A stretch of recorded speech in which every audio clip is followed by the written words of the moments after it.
The chair creaks as I shift my weight, trying for a better position, a less painful position. It ain't working, so I slump back and slowly snag my cigarettes from my suit coat's inside pocket. Smoking has been prohibited on the job for over a decade. The brass caved to insurance pressure, and one by one, each precinct went smoke-free. Each cruiser went smoke-free. Each unmarked car, each transport van. You couldn't smoke at crime scenes. You couldn't smoke during boring meetings. You couldn't even smoke at your desk. But I could argue I'm not on a job right now.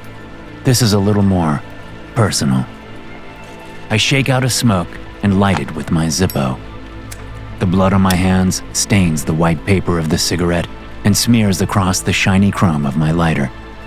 The faint glow from the streetlight just outside the apartment turns the blood black, and as I inhale, taking that sweet smoke into my lungs, I turn my lighter over and over in my hand, staring at the blackness of what should be red. Perception's a funny thing. The cigarette tastes like heaven and hell wrapped in paper with a filter jammed up its ass. I used to break the filters off, but my doctor says smoking will kill me, so I've gotten more health conscious. I keep the filters on now. My lungs hitch after I exhale, and I fight off a coughing fit. I lose and have to double over. My lungs not so happy with me. It could be the cigarette, but more likely it's the bullet in my chest. But hey, I'm not a doctor, so what do I know? Bullet or no bullet, I finish my cigarette down to the filter, tossing the butt across the room. Maybe it'll start a fire and I'll die from real smoke inhalation. Wouldn't that be ironic? But no. The small cherry left on the butt breaks off and smolders to nothing in half a second. No more tobacco to burn. If there's no fuel, there's no fire. I chuckle at the thought. No fuel, no fire. Story of my life. Except it's the opposite. All the fuel, all the fire. Pain rips through me and I gasp. It takes all my strength not to slide out of the chair and curl up on the floor. Can't do that yet though. Time enough for dying later. Much later if things pan out. No, tonight I still have a reason to hang on. One last job before I even think of letting the lights go out. Yeah, I'm being morose, I know. Maybe I won't die. Maybe what I heard was utter and complete bullshit. Maybe. And this is the ultra-huge, giant mofo of a maybe. I'm wrong, and all of this shit is in my head. Maybe. I shake out another smoke and light it. Might as well. In for a bullet, in for a... whatever. I don't fucking know. The smoke burns like a son of a bitch and soothes like a motherfucker at the same time. I'll take it. With the cherry burning bright, I stare past it and out the window. It's raining. Of course it is. It's always raining. This fucking city.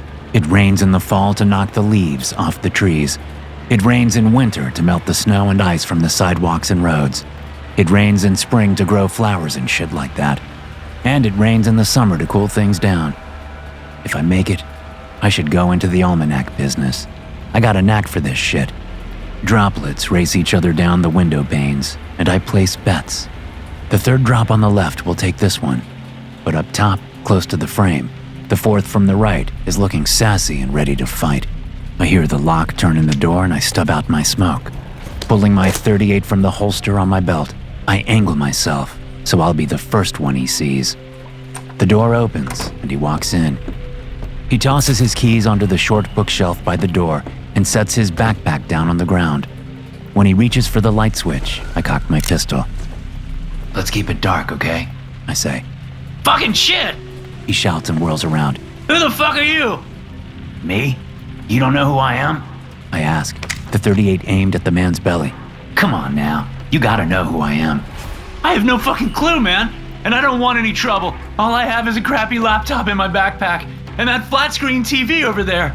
Take them both. They're all yours. I glance at the flat screen TV. It's flat, sure, but it's one of those old ones that's thick as brick. Kinda sad. You'd think the guy would have better tech.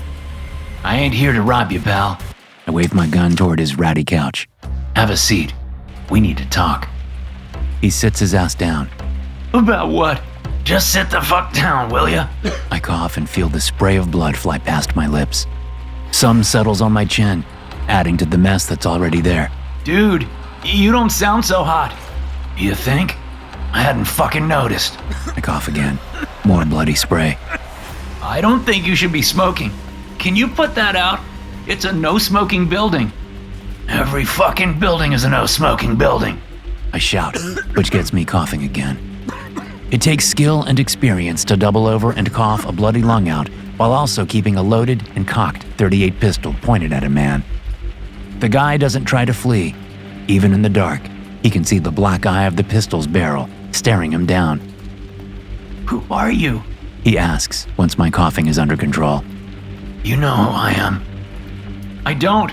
Honestly, I've never seen you before in my life. Really? I lean forward, so the street light illuminates most of my face. You don't know me? You're sure? He takes the time to study my face. Then he shakes his head. No, never seen you before. Then how the fuck are you telling everyone my business, huh? How the fuck do you know what's going to happen before I do? Answer me that. He doesn't respond. I said, fucking answer me that!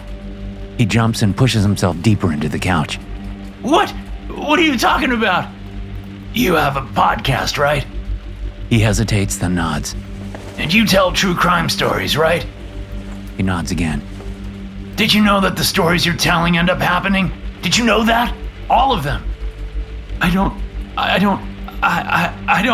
Can't get your words out now, huh? It's easy when you have a fucking microphone in your face, but not so easy when it's your life on the goddamn line, huh?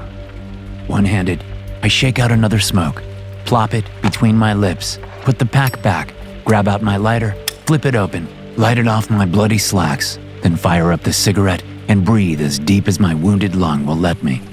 The guy still hasn't answered my question, so I ask it again. Did you know that the stories you were telling were going to happen? Because that'd be some trick if you did, pal. What do you mean? They can't happen. They aren't real. I made them all up. You made them all up? You honestly expect me to believe that? They aren't real. They're fiction. Calm the fuck down, pal. I take a drag. Well, I gotta say, that's one gigantic load of horseshit. You know why? Because I'm real. I'm flesh and fucking bone real, pal. And every one of your damn stories has been about me. Me. I drag off my smoke again, cough hard, drag some more, then ease back into the chair. How are you doing it, huh? I ask. I'm fucked up and in bad shape, but the pistol never wavers. The barrel's black eye is locked onto his center mass. He moves, and he's gonna get one right in the heart. Sir, I don't know who you are or what you were talking about. That's the God's honest truth. I write and produce a podcast that is all fiction. Fiction, huh? Yes, fiction. None of it is true. Yet you call it true crime. That's the fad. It's way easier to make up stories and pass them off as true than it is to spend hours doing research. And no one cares. No one checks or looks them up. I haven't gotten one email or DM about them. People just like to hear messed up stories about shitty things that happen to shitty people. And they keep listening because the shitty things aren't happening to them. That's the fucking problem, pal. The shitty things you talk about, they are happening. And they're happening to me. He stares at me for a second, then laughs. Okay. This is a joke, right? Someone put you up to this? I adjust my aim and fire the pistol. The bullet whizzes past his left ear and punches a hole in the drywall. Was that a joke to you? Did you find that funny? No, he whispers. I didn't find that funny. Good. I aim the pistol at his heart again. Now, you're probably expecting someone to call the cops after that gunshot. But no one will. I know this neighborhood. It's a heads down, mind your own fucking business kind of neighborhood. He nods, knowing I'm right. This podcast of yours, tell me how it works. How it works? That was the fucking question. Are you fucking deaf? Each week you tell a new story. Each week your story comes true. And my life goes to fucking shit. 3 months, pal. 3 fucking months of dealing with this fucking nightmare. Sir, I already told you. I write the episode, I record the episode, then I edit it and publish it. That's it. There's no deal or trick or anything. That's how it works. I write it, record it, edit it, publish it, then I do it again the next week. Right, sure. That's all there is to it. Except you skipped a step. You write it, record it, edit it, publish it. But I have to live it. I still don't know what you mean. Live it how? I chuckle and take a long drag. When I let the smoke out, there's a coldness in the middle of my chest. I'll tell you my part. And when I'm done, you're gonna tell me your part. I fire past his right ear this time. He jumps and starts to hyperventilate. Breathe, pal, breathe, I say and take another drag. You never know when your next breath will be your last. 3 months earlier. Jasper, My partner says, as he sets his coffee mug on his desk, then takes 2 steps so he can sit on the corner of mine and frown down at me as I type up a report from yesterday's arrest. we need to talk. Okay? Talk. I say, knowing exactly where this conversation is going. The smoking, stop right there. I don't smoke in the building. I don't smoke in the car. I don't smoke while we're out on assignment. I smoke before my shift and after my shift. I smoke on my time, Chris. You stink, man, he says, and goes back to his desk. He settles in, sips his coffee, and eyes me over the rim. Then he sets the mug back on his desk and frowns. What? I snap. You want me to quit smoking so you can breathe fresher air? I asked the LT for a change of partners, He says. I think it's time we mixed it up a bit. Oh, is that what you think? We should mix it up? I laugh and shake my head. Then I lean across my desk, past my computer monitor and whisper, You think I'm the only one who stinks around here, Chris? What the fuck does that mean? It means we both know about your little piece of ass in Chinatown, or the one over in Little Odessa, or how about the one in Irish Alley? I laugh again. I may stink like cheap cigarettes, Chris, but at least I don't stink like cheap pussy. You want to talk stink?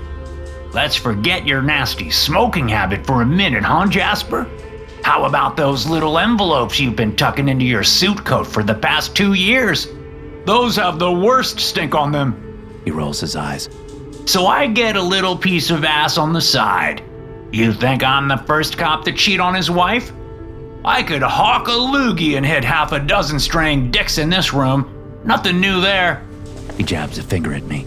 But you? Nah. What you do is crossing the line. And I'm done. I look around to see if we're being watched or listened to.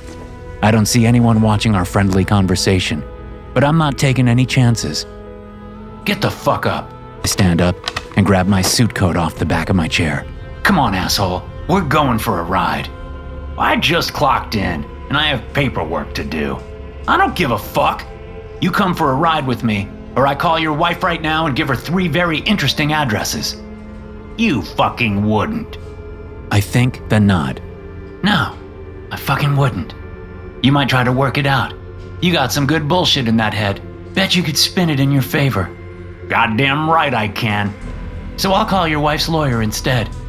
His frown deepens, and I almost laugh at his confused, grumpy face. Stop talking out of your ass. My wife doesn't have a lawyer. Uh-oh.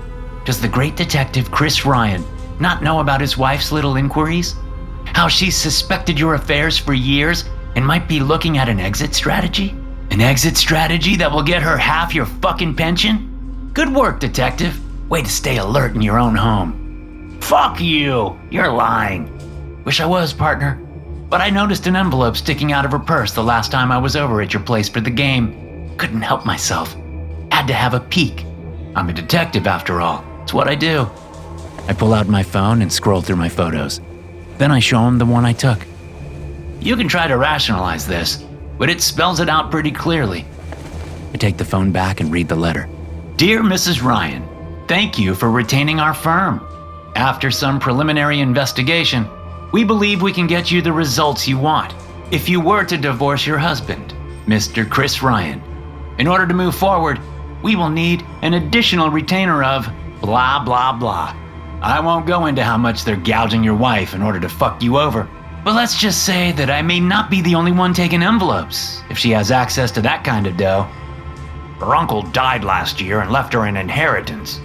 Did he? How nice. I'm willing to bet you won't be getting half of that. He stands up and puts his coat on. Fine. Let's go for a ride. Gotta stop for smokes, I say and pull up to the corner bodega. Won't be a second. Chris starts to protest, then lets it go and sighs. Good choice. Inside, the clerk has some crap blaring from a Bluetooth speaker on the counter. What is this shit? I ask. Is some talk show? What the fuck is this guy talking about? Podcast, the clerk says in his thick accent.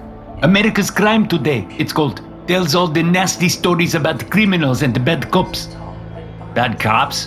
What bad cops? I reply and point past him. 2 packs of hustling reds. Filtered or unfiltered? Filtered. Gotta stay healthy. He grabs 2 packs and throws them on the counter. $10.75. Can I get the hard packs? All out. I see a row right there. Unfiltered. Fuck. The podcast narrator is talking about 2 partners arguing and fighting over some slight or double cross.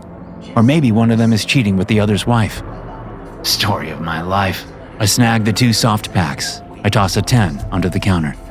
$10.75, the clerk says. This is not enough. Consider the difference, your donation to the Widows and Orphans Fund. Does that mean you're going to die, officer? Can I give it directly to your widow? Mine left me years ago, so good luck on that. I say and point at him. And next time you get cute will be the last time you get cute. You hear me, pal? Yes, officer. My apologies. Cram your apologies up your ass. A gunshot echoes through the store, and I grab for my sidearm. It's the podcast, the clerk shouts, holding his hand out. They use sound effects. With my hand still on the butt of my pistol, I pause and listen. While the detective swore under oath and endured hours upon hours of interrogation, no evidence was found that he killed his partner. No blood residue, no powder burns, no matching firing pin in his service revolver. But even without evidence, the precinct knew. They all knew. And no one took their eye off the detective. They all knew that eventually he'd screw up, and then they'd have him. Sounds like a fucking moron, I say. You gotta keep your shit buttoned up, as my dad used to say. Was he a cop too? Fuck off, and don't ask about my dead father, you fucking loser. My apologies. What'd I tell you to do with your apologies? Cram them? Yeah, so get to it. I reach out and take back the 10 I threw on the counter. Thanks for the smokes. Hey! He yells as I turn and walk out. Widows and orphans, asshole! I yell back. Once back in the car, I throw the packs of cigarettes on the dash and get us rolling again. If we're gonna talk, then let's fucking talk, Chris says after we drive a couple of blocks. You dragged me the fuck out here, so fucking talk. Not here, I say. I know a place. We all know places. What place? A warehouse out by Hoodsville. There's a 3-block GPS dead zone. Why the fuck do we need a GPS dead zone? So LT and the brass stay off our asses while we have our chat. Oh, so it's a chat now. I thought this was serious. As a fucking heart attack. Fuck you, Jasper. Turn the car around and head back to the... When you've been a detective for as long as I have, you learn a few tricks. Like how to knock someone cold with a single punch, while also driving down a city street on your way to an abandoned warehouse. Chris's head snaps to the side and slams into the passenger's window. When it bounces back my way, I hit him again just to be sure. His chin falls to his chest, and he's out like a light. Blood trickles from a gash in his cheek where my class ring cut him. I'll have to do something about that, just in case my ring left an impression. I drive, but not in a straight path. I meander around the city before I zigzag my way to the warehouse. Chris ain't a slim man, and it nearly breaks my back getting him out of the car and through the side door. Once inside, I drag his ass over to a chair I have already set up and waiting. I toss him in the seat and cuff his arms behind his back and his legs to the chair. He starts to come around, so my fist kisses his face goodnight once more. Then I go move the car Parking at about 6 blocks away. GPS can track it now, but it's half a block from an old address an informant of mine used to use. I keep the old address in the database just for instances like this. I light a smoke as I walk back to the warehouse. By the time I get inside, my smoke is done and Chris is awake. He doesn't kick or scream or fight. He only stares. Keep your dirty looks to yourself, asshole, I say, and light another cigarette. I puff and blow the smoke in his face. He coughs, but doesn't turn his head. Oh man, you got a real hard-on for me right now, don't you? All you want to do is jump out of that chair and choke me to death, right? Or stomp you, or shoot you, or whatever it takes for that heart of yours to stop beating. He laughs. Not that you have a fucking heart. Oh, I got a heart, Chris. I definitely have a heart. I don't tell him why. I may not be exactly the good guy here, but I ain't cruel. Now, how about we have that talk?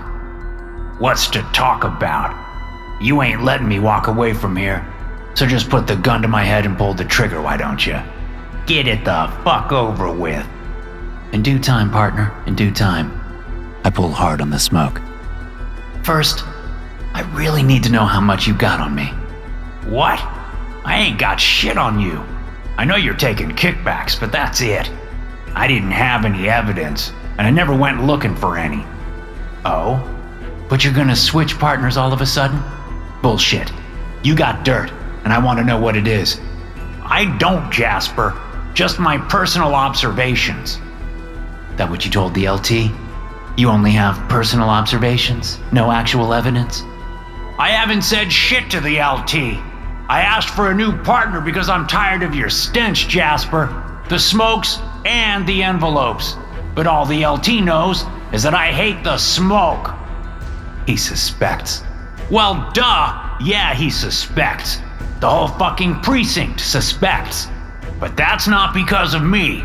I ain't said shit, Jasper. I just don't want that stink to rub off on me is all. Wish I could believe that, Chris. I say and pull a different pistol from my pocket. I take aim. I really wish I could. Pop, pop, pop. The .22 puts 3 round holes in Chris's forehead. I study the placement and smile. Couldn't have done it better if I'd been at the range. I wipe the piece and let it fall from my grasp.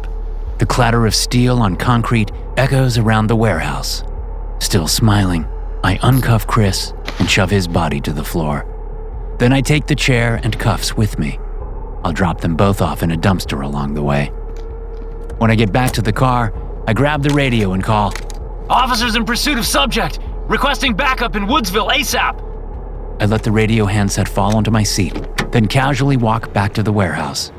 When I arrive, I kick in the door. Then I pull my official sidearm and fire a couple of shots around the warehouse, like I'm trying to take down a perp. And what's this? Oh no, my partner has been shot. Oh, woe is me. The officers who arrive first are so stunned that they buy my chase story. When the LT arrives, not so much. I spend the next 8 hours in an interrogation room, but they don't break me. They don't even bend me. I've had this story ready and tight for weeks now. When I'm finally sent home, on leave with pay until the investigation is done, I crack open champagne and make the call. I didn't connect the dots that time, I say. I cough up a glob of bloody mucus and spit it onto the podcaster's floor. Why would I? It wasn't until the second time I heard the podcast that things began to click. Listen, sir, I really don't know what you are talking about. Shut it, fucker. I don't need your lies. My cigarette is out, and I want another. But my left arm is a little numb, and my chest hurts. So I just hold the pistol on the asshole. I try to take a deep breath, fail, and manage a medium breath at least. Now, the second podcast I heard got my attention right away. 2 months earlier. While the investigation continued, the detective realized that he'd made a big mistake. It happens, I say as I smile at the clerk. I point. Hastings Reds, 2 hard packs. We are all out, the clerk says, and I almost laugh at the way he stands there behind the counter, his arms crossed, all defiant. Your rack is full. I nod at the rows and rows of cigarette packs behind him. They're sitting right there. Those are for paying customers only. What are you talking about? I pay. Even though he'd planned everything to a T when it came to the warehouse, he failed to factor in witnesses when he threw the chair in the dumpster. I freeze. Chair in a dumpster? That hits a little too close to home. This that same podcast you listen to all the time? What did you call it? He doesn't reply. Come on, pal. Don't be a bitch. What's the name? He hesitates, then says, America's Crime Today. Weird name. It always talks about this same case. What same case? Last time I heard this was when you had it on last month when I came in. Sounds like the same case. He frowns. Why did you say that? It's been a month. Lots of cases since then. Whatever. Just give me my smokes. Paying customers only. You take lead as payment? I ask and pull my coat aside so he can see my sidearm. He rolls his eyes and reaches back for my cigarettes. He throws them at me and crosses his arms again. Did you just assault a police officer? No, and the camera footage will show as much. I nod but don't look around. I know where the cameras are. You have a pleasant day, I say and leave. When I'm in my car, I plug my phone in and bring up the stupid podcast. There's only one episode, even though it's marked as episode 360. The episode has today's date, so I put it on and listen. Jesus Christ, I mutter as I drive. It's way too close to how things have gone this past month. Right down to my badge and gun being handed back to me yesterday. What the fuck? Then I catch up to where the podcast was when I was in the bodega. Even though he'd planned everything to a T when it came to the warehouse, he failed to factor in witnesses when he threw the chair in the dumpster. There were no witnesses. I grumble, then laugh at myself. What am I saying? This shit ain't real. A Mrs. Wanda Hollis was sitting at her bedroom window when she saw the detective open the dumpster in the alley and throw in a chair and what looked like handcuffs attached to it. She would have mentioned bloodstains too, but by the time her body was found, she wasn't in a talking mood. A neighbor found her splayed out in her living room, her lower jaw ripped off her face, and the back of her head possibly stomped in. That's one way to take care of a snitch. I snicker. Then the image of the dumpster I tossed the chair into slams into my brain. Did I ever look around when I threw it in there? I know I did. Of course I did. But I suppose the better question is, did I look up? That question I can't answer. So I take a drive over to Woodsville and pay a visit to that alley. The rain soaks my coat as I stand next to the dumpster and stare up at the apartment building that looks down on the alley. 3rd floor. A drape moves, then is pulled closed. I count the windows and head for the front of the building. The front door lock is broken, which is perfect. All sorts of bad things happen in buildings with broken front door locks. I'm on the 3rd floor and counting doors while a little out of breath after climbing 3 flights of stairs. I think I've found the apartment, and when the door opens a crack, I ask, Mrs. Wanda Hollis? The name just tumbles out of my mouth before I can stop it.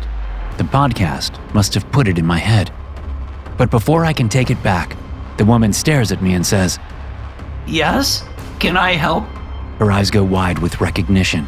My leg kicks out with practiced experience. The door flies open, and Wanda stumbles back. She falls on her ass, turns to scramble on her hands and knees, but I'm way too fast. It's definitely not my first time kicking a door in. I grab her by the back of the hair and slam her face into the floor. She grunts and collapses. Then I look out into the hallway to make sure no one is interested in the noise. The coast is clear, so I close and lock the door, then focus all my attention on Mrs. Wanda Hollis. You know who I am?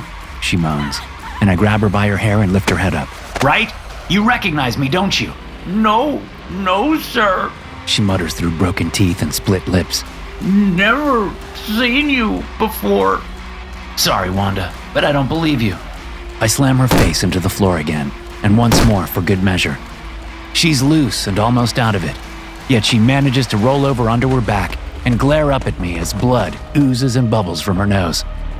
Fuck you, she says and spits a wad of blood into my face. I stumble back, wiping the blood away as fast as I can. You bitch! You probably have AIDS or Hep A or some shit. Fuck!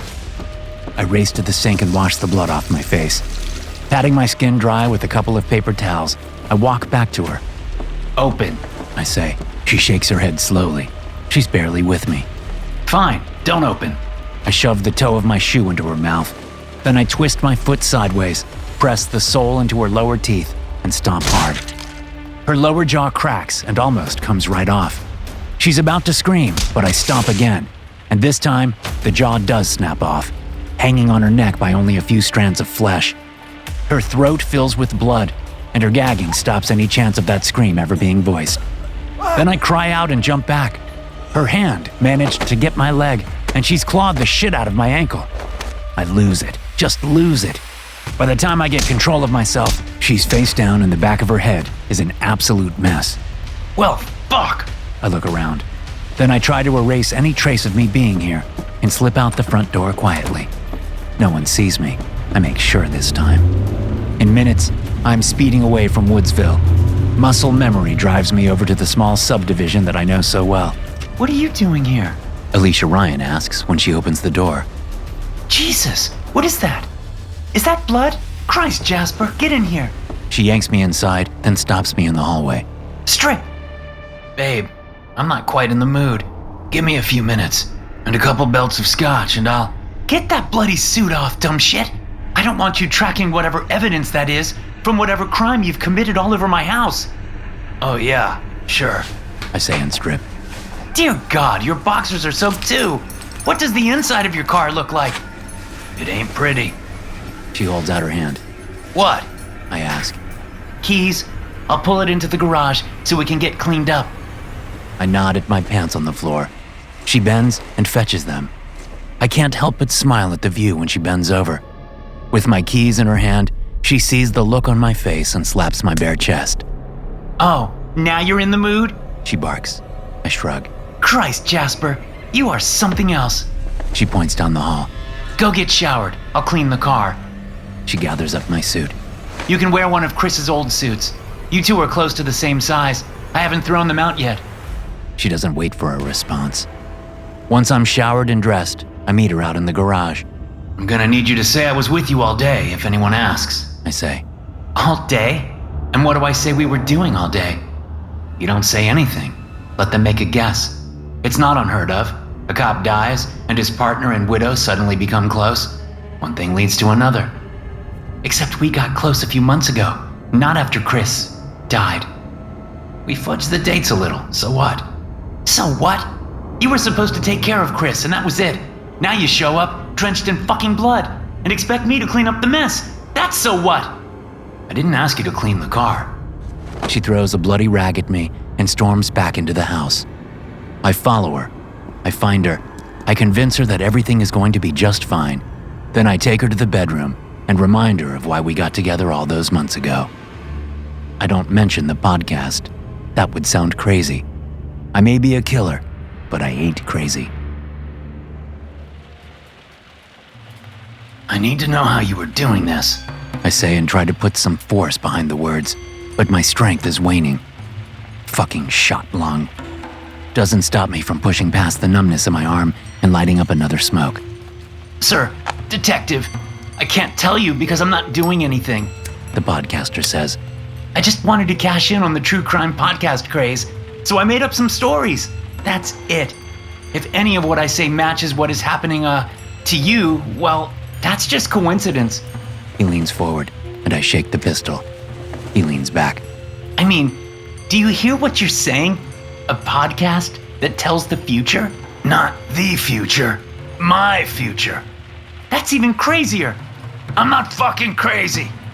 So far, you've admitted to killing your partner and a possible witness. That isn't exactly sane. I chuckle and smoke. No, I suppose not. Pain racks my body.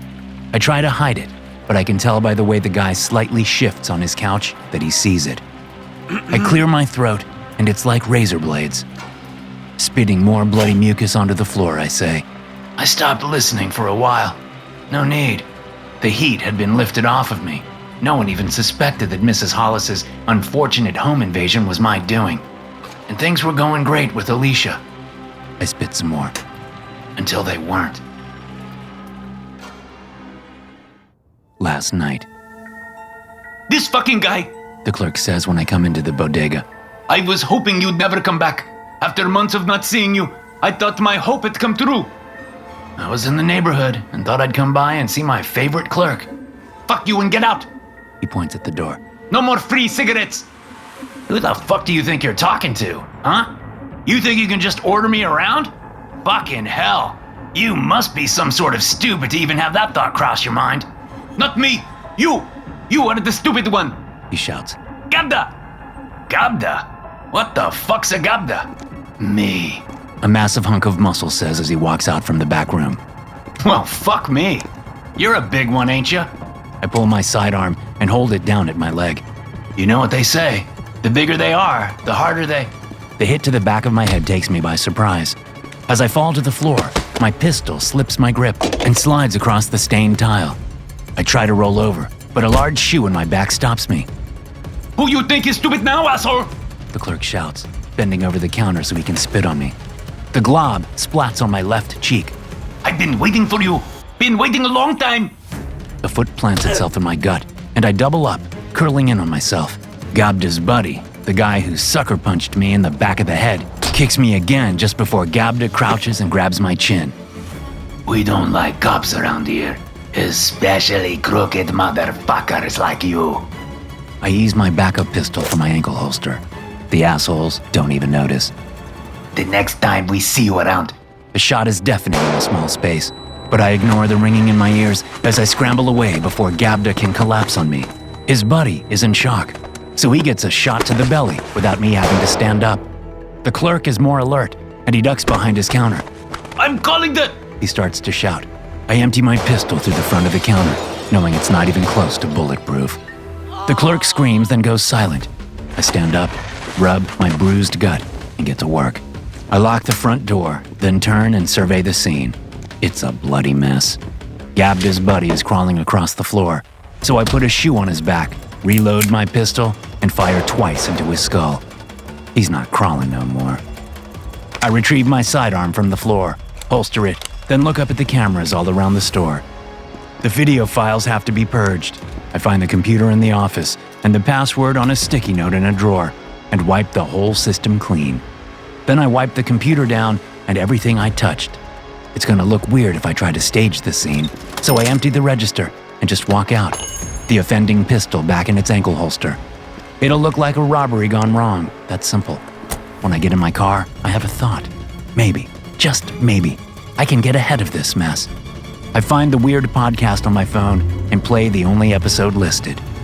The detective, certain he'll get caught, goes to the one place he knows he can trust to help him out of the jam he found himself in. I know exactly what the podcaster is talking about, so there's no need to listen to more. I'll be home free soon. In minutes, I'm pulling up to Alicia's house. Alicia, let me in. I say after knocking a few times. No answer. Heading around the side of the house, I unlock the gate and step into the backyard. I see the light on in her kitchen, so I make my way up onto her deck and try the sliding glass door. It eases open without a sound. Alicia? I call. You here? When I step into the kitchen, Alicia is here all right. What the fuck is this? I ask, seeing the pistol in her hand. We're done, Jasper, She says. I can't deal with your bullshit anymore. I thought Chris's cheating was bad, but you're a fucking monster. I wouldn't go that far. Look at you. How much of that blood is yours? And how much is it from some poor sucker you killed? Maybe half and half. I laugh. She doesn't. Put the gun away, Alicia. We're in too deep together for you to even think you can get away with. I'm not sure I even hear the gunshot, but I do feel the pain in my chest. Fuck! I gasp as I stumble back, trying to get out of the kitchen as fast as possible without turning away from the crazy bitch with the gun. She fires again, and I hear this one, but she misses. I think the first shot was just pure dumb luck. Stumbling and scrambling, I make it out the sliding glass door, down off the deck, and back around to my car. Alicia is hurrying out the front door, but she doesn't fire. She just watches me drive off.